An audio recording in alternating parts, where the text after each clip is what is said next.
Good morning, and welcome to the Sunday service of the Eno River Unitarian Universalist Fellowship, which we often call ERUF, lovingly. So welcome to all of you this morning. We are located on the ancestral lands of the Eno, Sissipaha, Shakore, Sapani, and Lumbee people. I am Reverend Patty Hanneman. I'm a member of this congregation, and I'm also serving as the transitions minister until Reverend Jacqueline Brett returns in August. It's good to be with all of you this morning on this Memorial Day weekend Sunday. My deep thanks to everybody who has helped with the service this morning, our tech team, our sound crew, everyone on the chancel this morning. Thank you for being with us as well. Whoever you are, wherever you are this morning, whether you are a longtime member of this congregation, if you're here for the first time, or anywhere in between, we are glad that you have joined us this morning. Welcome. If you are new to this community, and especially if this is your first time with us this morning, we would love to have you stand if you're able or wave your arms so that we can recognize you and give you a hearty welcome this morning.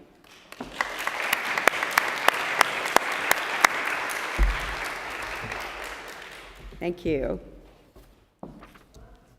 There's going to be a lot happening this summer, a lot happening here at ERUF, and you see on the screen what is going to be going on Sunday mornings, beginning next Sunday.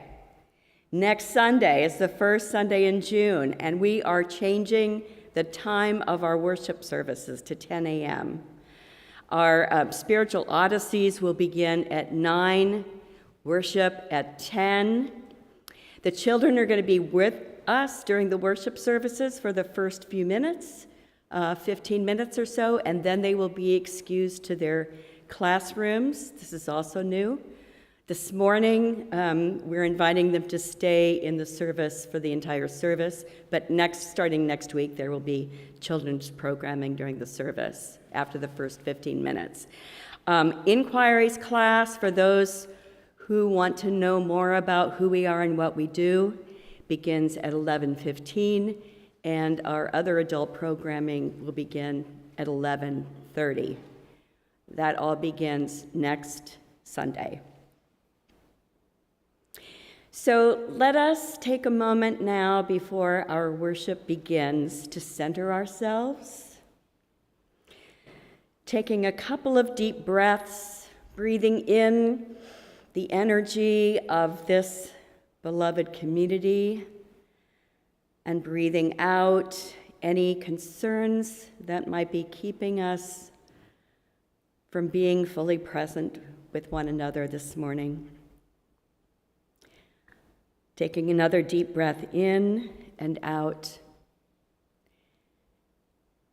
And now let our worship begin.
Our community is filled with beauty. When you open the door to greet me, that is when the beauty begins. When you share with me what's important to you, beauty is there as I listen. When you join hands to practice compassion, beauty's heart blooms like a flower. When we teach or learn or work for justice, beauty abounds with sparks of joy in all. This morning we light our chalice for beauty, the beauty we seek, the beauty we share, the beauty we nurture together. Our opening hymn this morning is number 112 in your gray hymnal. It'll also be on the screen. Do you hear? Please stand in body or spirit as we sing this together.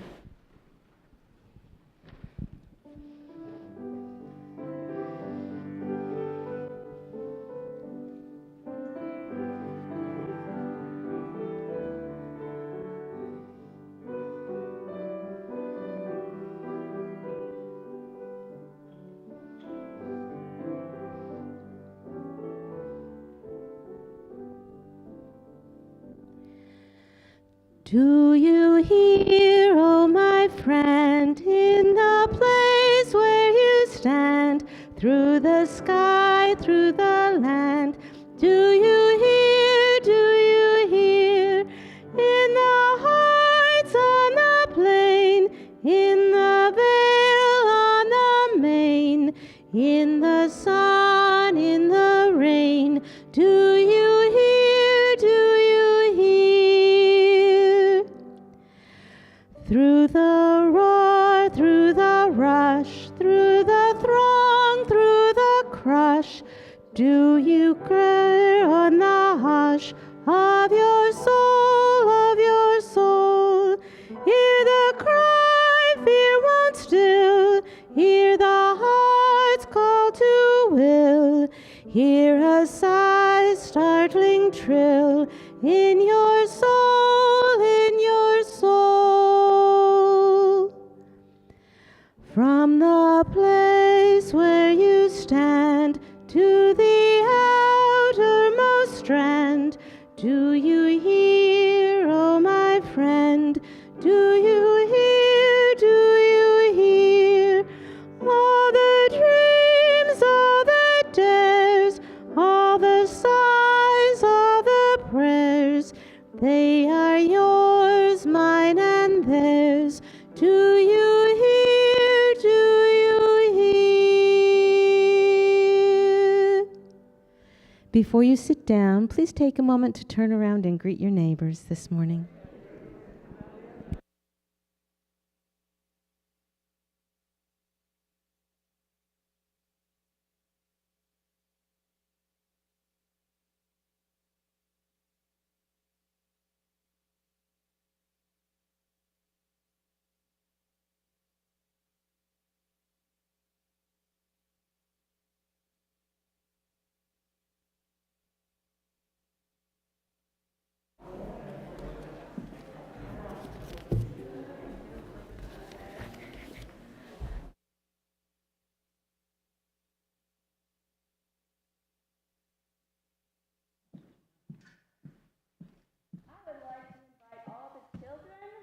And or the young at heart down to the chancel floor with me.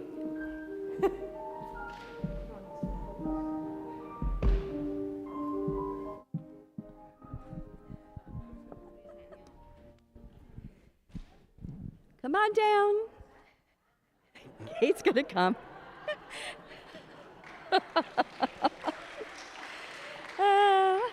Thank you, thank you. Ah, it's good to see all of you this morning. So I have with me this morning this box. Can anybody read what's on the box? It says Wonder Box. That's right. We are reintroducing the Wonder Box today. It was used last year in some of the classrooms, and it was used to introduce what was going to happen during that day's lesson. So this year, we're actually going to use the Wonder Box in the services so that we can introduce to all the grown-ups what you're going to be doing in your classrooms. We don't have class today, but I do have something in the Wonder Box. And you can you can say, I wonder what's in the box. That's why we call it a Wonder Box, because you can wonder. And I have this. Now, why might I have this in the Wonder Box this morning? Anybody know? Right, because this is Memorial Day weekend, a time when a lot of families do cookouts or go camping or have other things that they celebrate. And one of the things that many families celebrate is they will go to the seminary. They will go to the cemetery to put flags on the graves of men and women who have died as members of the armed forces, to remember those who have fallen in and honor their sacrifice. Some families go to cemeteries as well to visit the graves of family members. And this was something that my family did when I was growing up. On Memorial Day, we would always take flowers to the grave sites of my relatives that were there, and some flags too for people who were veterans. So that's one thing that we have. And I have another item this morning that would not fit in the Wonder Box. But it is one of my memories from Memorial Day as well.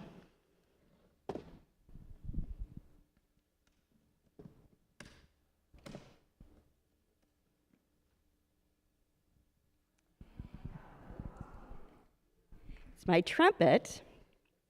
A very old trumpet, even older than I am. And I brought it because we would have a Memorial Day parade every year in the small town where I grew up. And at the end of all of the marching and speeches, they would ask me to play a particular tune on my trumpet to end the ceremony. Can anybody tell me what that tune might have been? Taps, that's right. I'm glad you guessed it, because I was going to try to play it on my trumpet if you if you didn't know what it was. It's been a very long time. So, and there's an interesting story about taps that I want to tell you all. And that is that during the Civil War, there was a general on the Union side named Daniel, I can't remember his name now. I have it behind me. There was a particular Union general who loved bugle music. And bugles were used in the Butterfield, thank you. Daniel Butterfield, the musician here knows this. He loved bugle music, and he would use bugles often in the battlefield to give soldiers directions, a particular call to make them turn left, a particular call to make them turn right, to retreat, to move forward. And he decided that he wanted a special bugle call to relax his troops at night before they went to bed, before they went to sleep. And so he and his bugler came up with the melody that we now know as taps. And the message that it gave to the soldiers was, we've got you now. We have checked the perimeter of the camp. There are no enemies in sight, and you are safe, and you can now go to sleep. And while there may be a battle tomorrow, you are safe enough to get a good night's sleep. So rest well. Now we often hear taps played on Memorial Day, but also at memorial services for veterans.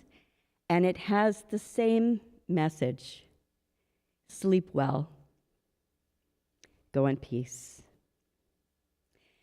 Thank you for listening. Happy Memorial Day.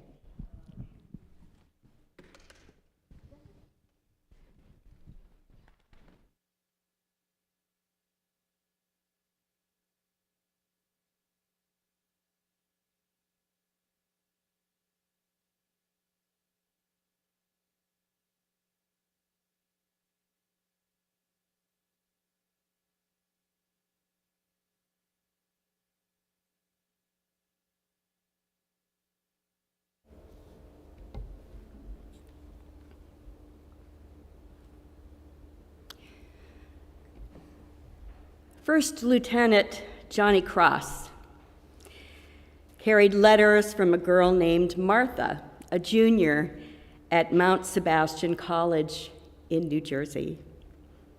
They were not love letters, but Lieutenant Cross was hoping, so he kept them folded in plastic at the bottom of his rucksack. He would sometimes taste the envelope flaps, knowing that her tongue had been there. At dusk, he would carefully return the letters to his rucksack and then slowly move among his men, checking the perimeter. At full dark, he would return to his hole and watch the night. The things they carried were largely determined by necessity. P-38 can openers, pocket knives, heat tabs, wristwatches, dog tags, mosquito repellent, chewing gum, candy, cigarettes, salt tablets, packets of Kool-Aid, lighters, matches, sewing kits, military payment certificates, sea rations, and 2 or 3 canteens of water. What they carried was partly a function of rank, partly of field specialty. As first lieutenant and platoon leader, Jimmy Cross carried a compass, maps, code books, binoculars, a .45 caliber pistol that weighed 2.9 pounds. He carried a strobe light and the responsibility for the lives of his men. As an RTO, Mitchell Sanders carried the PRC-25 radio, 26 pounds with its battery. As a medic, Rat Kiley carried a canvas satchel filled with morphine and plasma and malaria tablets, surgical tape, comic books, and all the things a medic must carry, including M&Ms for especially bad wounds, for a total weight of 18 pounds. As a big man and therefore a machine gunner, Henry Dobbins carried the M60, which weighed 23 pounds, unloaded, but was almost always loaded. And in addition, Dobbins carried 10 to 15 pounds of ammunition draped in belts across his chest and shoulders.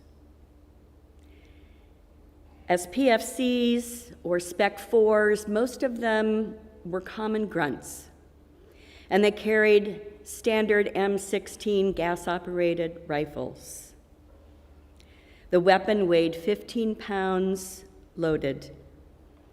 And depending on numerous factors, the men carried anywhere from 12 to 20 magazines, plus rods, steel brushes, swabs, and tubs of LSA oil to maintain their rifles. In addition, they carried whatever presented itself. Lee Strank carried a slingshot, a weapon of last resort, he called it. They carried all they could bear and then some, including a silent awe for the terrible power of the things they carried. On ambush and on other nights, they carried peculiar little odds and ends.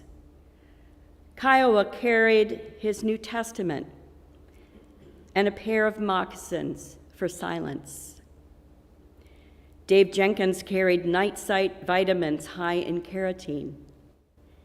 Rat Riley carried brandy and M&M candy. Henry Dobbins carried his girlfriend's pantyhose wrapped around his neck as a comforter. And they all carried ghosts.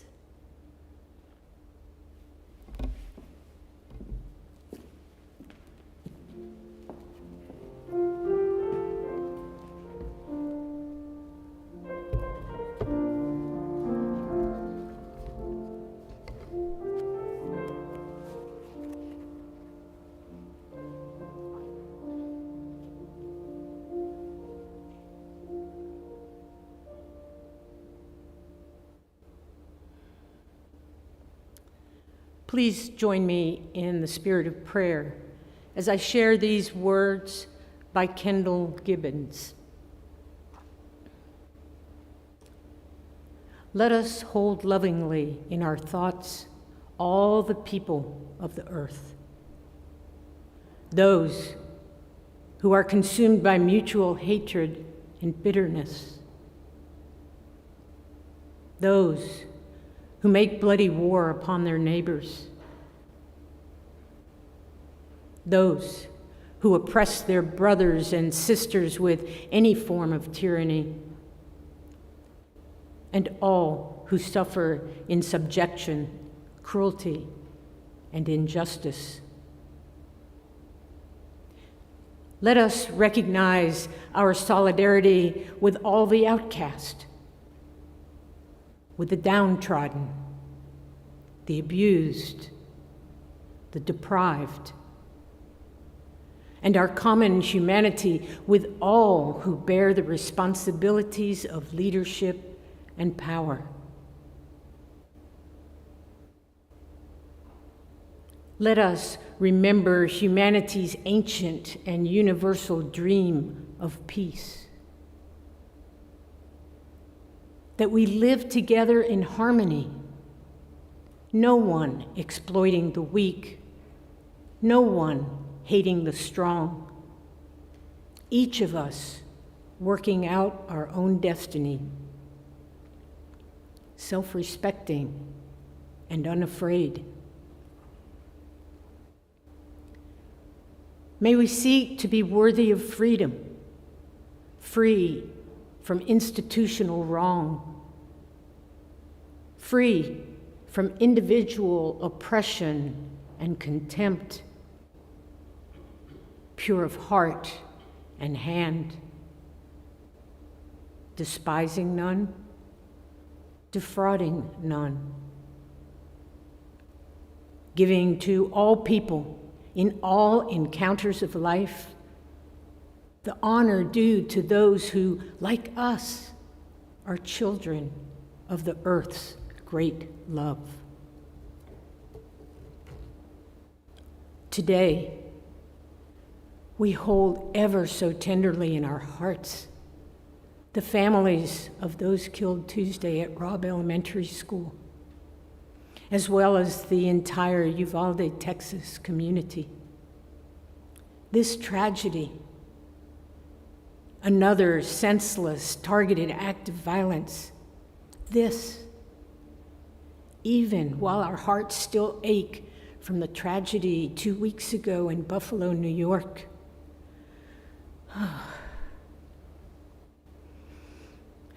May we each have the strength and courage to acknowledge our feelings, to listen carefully with open hearts, and bring forth our own healing to support the collective healing needed for our world. In our own beloved community, we hold in our hearts this day all who are celebrating many joys of life, weddings, graduations, and other major milestones. All those who are navigating various life challenges, illness, or loss of loved ones.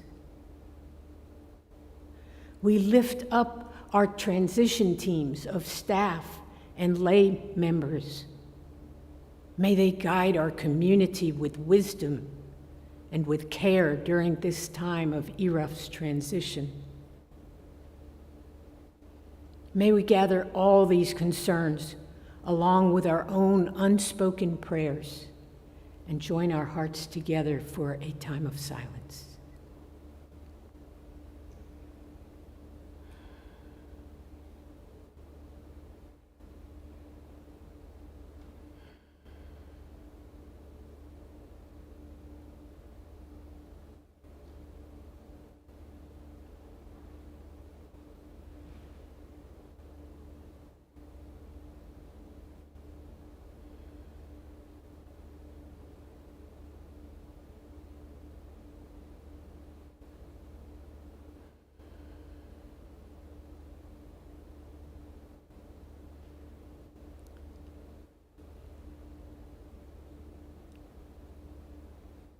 Amen. Ashe. May it be so.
Thank you.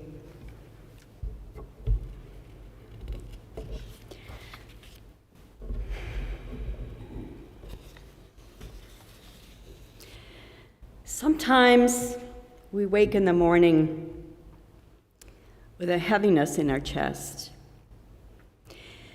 And whether that's due to the endless to-do lists that are still rattling around in our thoughts, or some sort of nagging regrets we have from yesterday, or whether we have just watched the evening news before we decided to go to bed that night, and it's still in our heads as we wake up in the morning. Sometimes we wake not quite willing to witness the day as it's presenting itself. And this week, as the news rolled in out of Uvalde, Texas, I had that kind of morning with that kind of heaviness. We struggle to make sense of how this kind of violence could happen in a nation we think of as civilized. We mourn with the nation in its aftermath. The reading I chose this morning to begin our service, which speaks in part about the weapons that were used during the Vietnam War, was not chosen to glorify the violence that happened there, but rather to remind us of the courage of people we send into battle and the fragility of the human spirit, and the devastation that wars and any kind of violence leave behind. And I hope as we gather on Memorial Day, we keep that in mind, how important it is to remember not only those who have made the ultimate sacrifice, but all of those who suffer from wars the world over and any kind of violence. As synchronicity often works, my anguish over the news this week was met with Pascal's quote, which is the theme of my sermon this morning. He wrote, "In difficult times, carry something beautiful in your heart." Carry something beautiful. This may not be an answer to the questions we have about the week's events, but it is one of the most important secrets to social change and social survival, that when we carry beauty, it also carries us. So what carries you this morning? Do you have some beautiful thoughts that are carrying you through this week? You know, when my son Russ was a toddler, we would walk to the park several times a week, and on the way he would pick up and carry things with him that he found on the way. Sometimes sparkly or smooth stones, or a leaf, or even a piece of tinfoil from a piece of gum that somebody left there. Anything that he found to be beautiful, he would stuff in his pockets. And then he would clean out his pockets when we got home. And when his father returned from work that evening, he would bring out all of his treasures that he had collected that day to show his father as a way of telling him about his day. And sometimes he would take special things from that collection, and we'd put it in a box on his shelf. But often they just served as beautiful things that he wanted to share with the people he loved. Things he carried all day long. The one thing that he did decide to carry with him until he went to kindergarten, actually, was a handmade quilt. And when things were especially bad, he would have one corner, a special corner of that quilt next to his cheek, when that was the only way that he could face the world. I think about that sometimes when I read about the things that Tim O'Brien's soldiers carried to protect them. We are healed by beauty. We are protected by beauty. We are taught by beauty.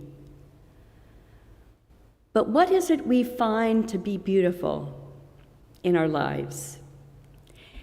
You know, when I first read Tim O'Brien's book, The Things They Carried, I didn't think about those things as being beautiful.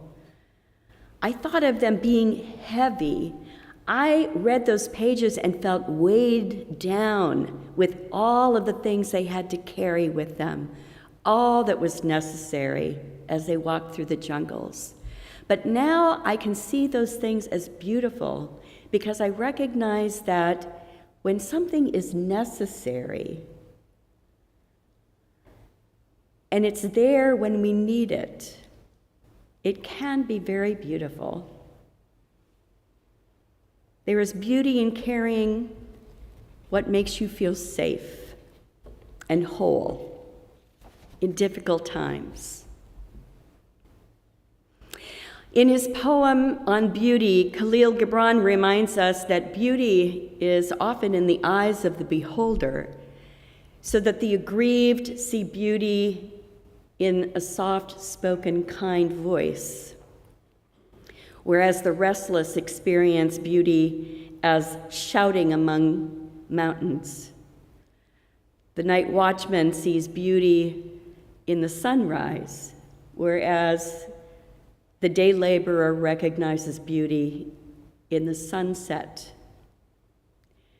Gibran closes his poem by saying, "Beauty is life when life unveils her holy face."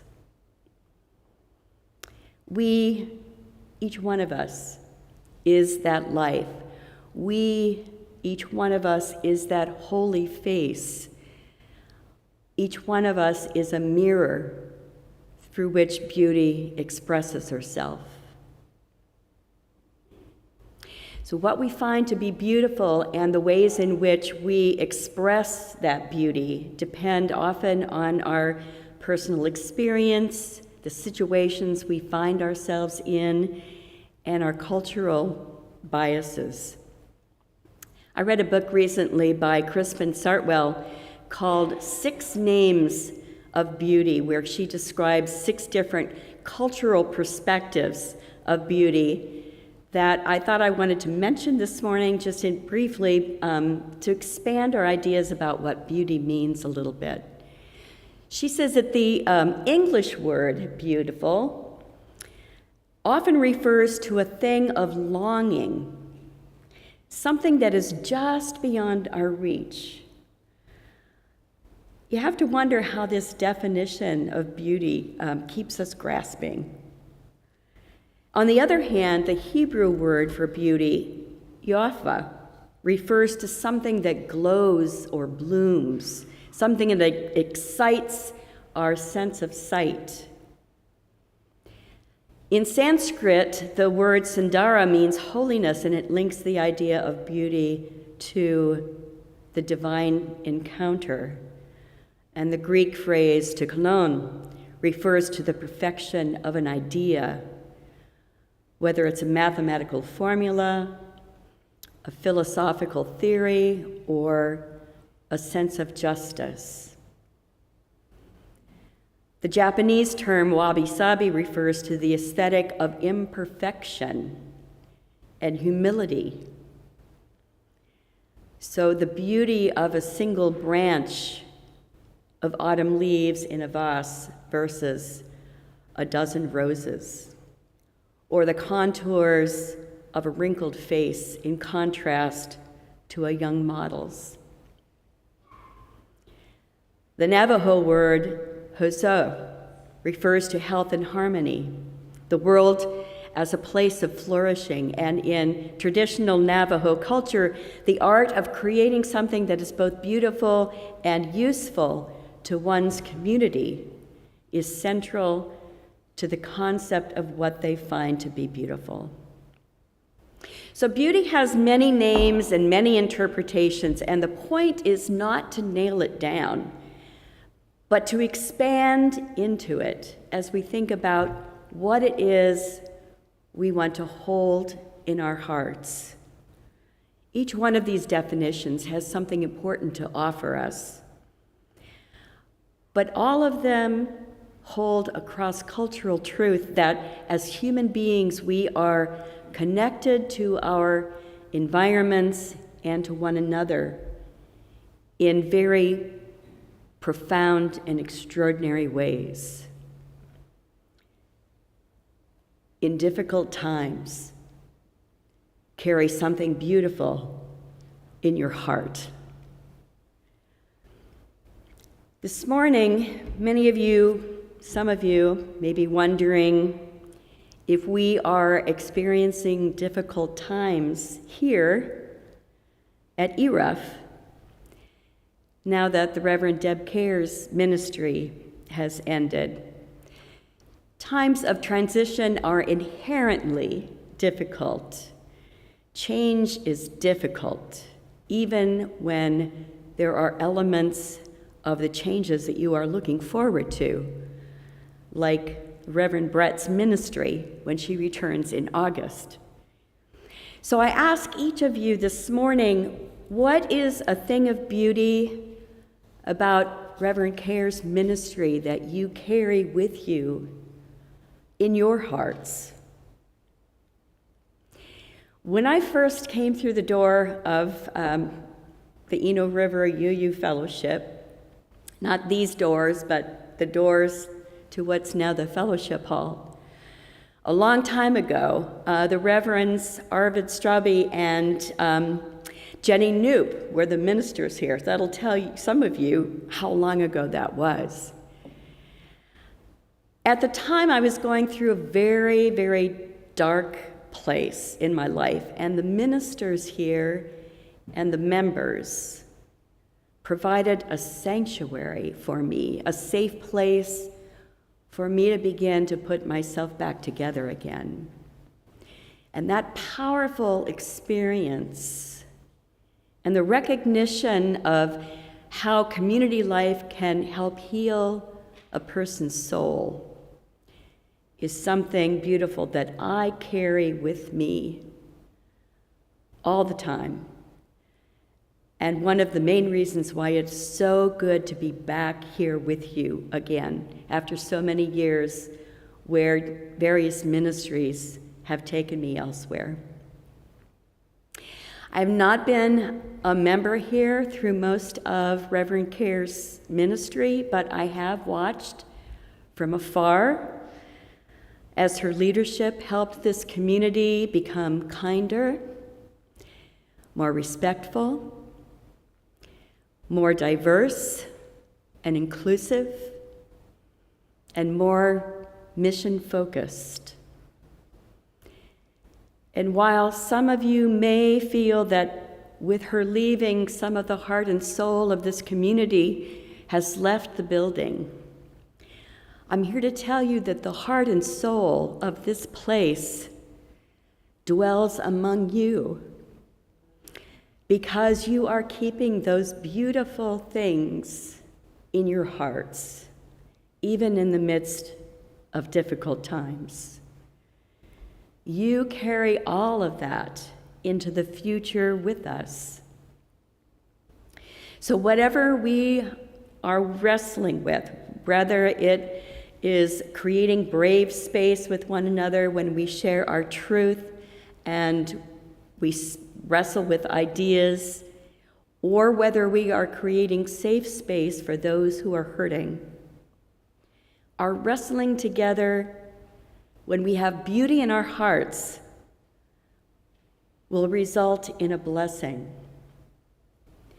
And blessing one another is the most important thing we can do as a community. During those years when I played taps for our Memorial Day celebrations, I offered those notes on my trumpet as a blessing to those who had fallen, but also to those who had just returned from Vietnam, friends who I recognized as becoming shadows of who they had been when they left.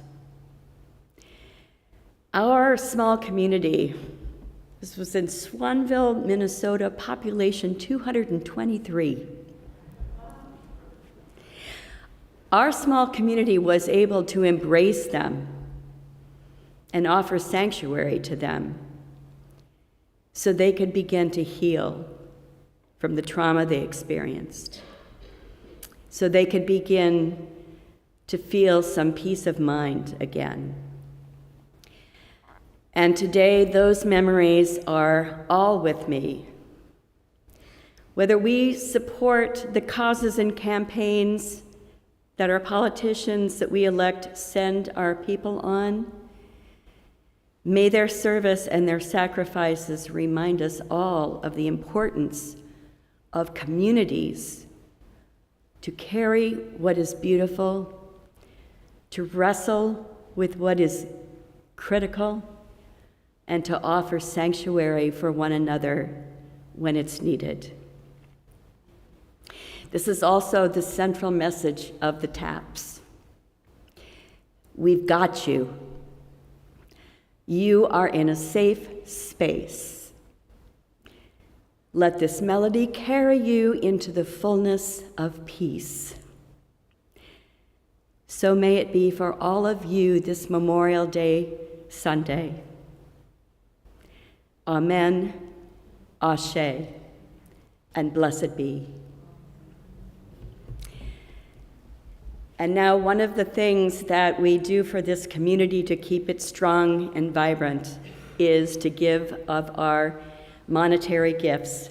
So I invite the ushers to come forward as we collect our Sunday offering.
We are blessed with many things in this life, and I thank you all for giving back this morning part of your blessings.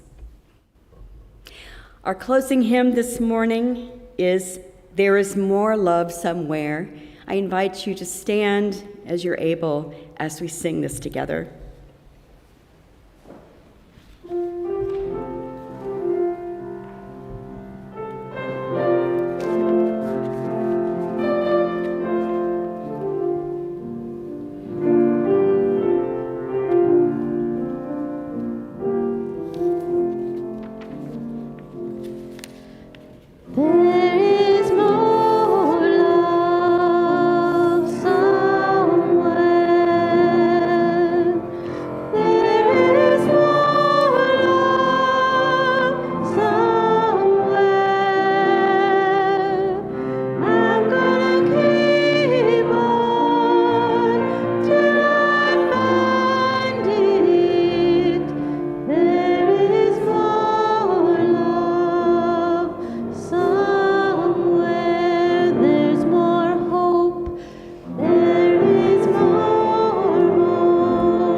Where beauty is apparent,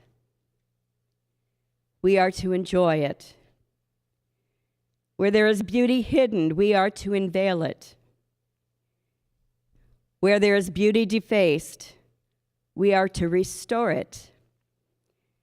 Where there is no beauty at all, we are to create it.